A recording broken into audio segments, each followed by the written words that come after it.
భారతీయ ఆర్ష సంప్రదాయంలో దీపారాధనకి చాలా విశిష్ట స్థానం ఉంది. అఖండ దీపం చాలా ప్రధానమైనది.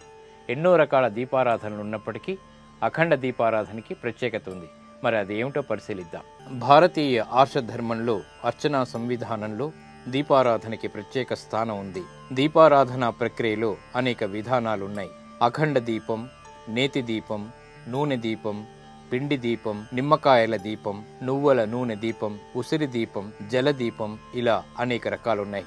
ఈ దీపారాధన విధానంలో ఒక్కో దీపం వెలిగించడం వల్ల ఒక్కో విధమైనటువంటి ప్రయోజనం ఏర్పడుతూ ఉంటుంది. అఖండ దీపాలని వెలిగించడం వల్ల కార్యసిద్ధి కలుగుతుంది. అఖండ దీపాన్ని ఎల్లప్పుడూ దైవానికి కుడివైపు ఆవునేతితో వెలిగించాలి. శుద్ధమైనటువంటి నువ్వుల నూనెను కూడా అఖండ దీపానికి ఉపయోగించవచ్చు. అఖండ దీపాన్ని ఈశాన్య దిక్కుకు తిప్పి వెలిగిస్తే లక్ష్మీ కటాక్షం త్వరితగతిని ఏర్పడుతుంది. రుణబాధ తొలగిపోతుంది. ప్రత్యేక పూజలు, ఆరాధన ప్రక్రియలు, విశిష్టమైనటువంటి ఆధ్యాత్మిక కార్యక్రమాల సందర్భంలో అఖండ దీపాన్ని వెలిగిస్తారు. ఆలయాల్లో అఖండ దీపం నిరంతరాయంగా వెలుగుతూ ఉంటుంది. గృహాల్లో వెలిగించేటువంటి అఖండ దీపానికి నియమిత కాల వ్యవధి ఉంటుంది. ఆ దీపం వెలిగినంతసేపు దేదీప్యమానంగా ప్రకాశించాలి.